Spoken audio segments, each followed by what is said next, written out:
Života. Ideme uvádzať do života toto krásne digitálne piano, ktoré bude tešiť nielen dnes, ale aj v ďalších týždňoch, mesiacoch a rokoch všetkých tých, ktorí ho budú využívať, ktorí majú radi hudbu, spev. Takže nech sa páči, skúsme to teda.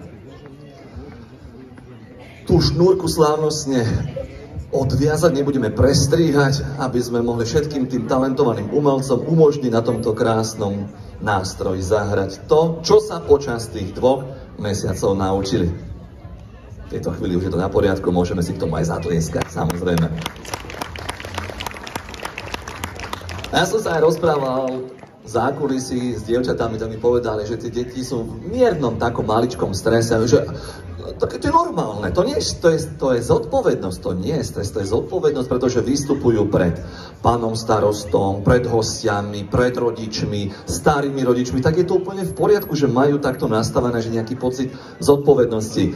Tým chcem povedať, že za 2 mesiace, a to veľmi dobre vieme, aj keď sme mimoriadne talentovaní niektorí, za 2 mesiace sa nedajú robiť nejaké zázraky. Ale už zázrak je to, že vôbec tieto deti sa rozhodli venovať takému niečomu zmysluplnému, ako je hudba, hrať na hudobný nástroj. Takže to ja veľmi kvitujem, a že ich v tom podporujú rodičia, starí rodičia, a že oni majú radosť z toho, čo ponúkajú, a verím, že ich to bude naplňať aj v ďalších týždňoch, mesiacoch a možno aj rokoch. A možno práve dnes sa odštartuje aj kariéra niektorého z nich a o pár rokov budeme o nich počuť ako o skvelých klaviristoch, spevákoch, tanečníkoch. Dámy a páni, predtým, teda ako nám dievčatá a chlapci niečo zahrajú, tak bolo by fajn, aby som niečo povedal aj o modnej návrhárke pani Katke Drábikovej staršej, ktorá pripravila modnú prehliadku. Vedúca krúžku šikovných rúk je táto dáma. Venuje sa práci s textilom, profesionálne sa venuje móde približne 10 rokov. Detské modely sú šité z kvalitných, prevažne prírodných materiálov, ktoré krúžku venovala Zuzka Pivková. Je to v takom vidieckom štýle. Dospelé modelky majú skôr mestský štýl, kde sa nám do mody opäť vracia plisé. Katka rada príjma výzvy, a tak okrem absolventov hudobného krúžku obliekla aj stánky, ktoré vidíte, a ktoré sa vyrobili tiež v krúžku šikovných rúk. Práca s drevom, kde bol príkladnou a hlavnou silou Jarko Loduha mladší. Okrem toho je možnosť si pozrieť, prípadne aj zakúpiť niektoré modely na bustách umelých modeliek, kde sú ručne vyšívané korálkové detaily, vzory v spolupráci s mladou, talentovanou nadšenkyňou starého remesla, ručné vyšívanie Halina. Dámy a páni, myslím si, že módna prehliadka v tejto chvíli môže začať, ale ja by som poprosil asi postupne tie dievčatá a chlapcov, ktorí nám budú hrať, teda prvých 3, aby sa nám pomaličky začali realizovať. Teda Vaneska Bedňanská, Kristínka Potáčová, ďalej Tamarka Mičudová a Tobias Loduha. Dámy a páni, prajem nám všetkým príjemný umelecký zážitok.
Zatiaľ bez pusy, ale to sa ešte upraví časom.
Ďakujeme pekne. No a teraz poprosíme na pódium módnu navhárku Katku Drábíkovú, aby prišla sem.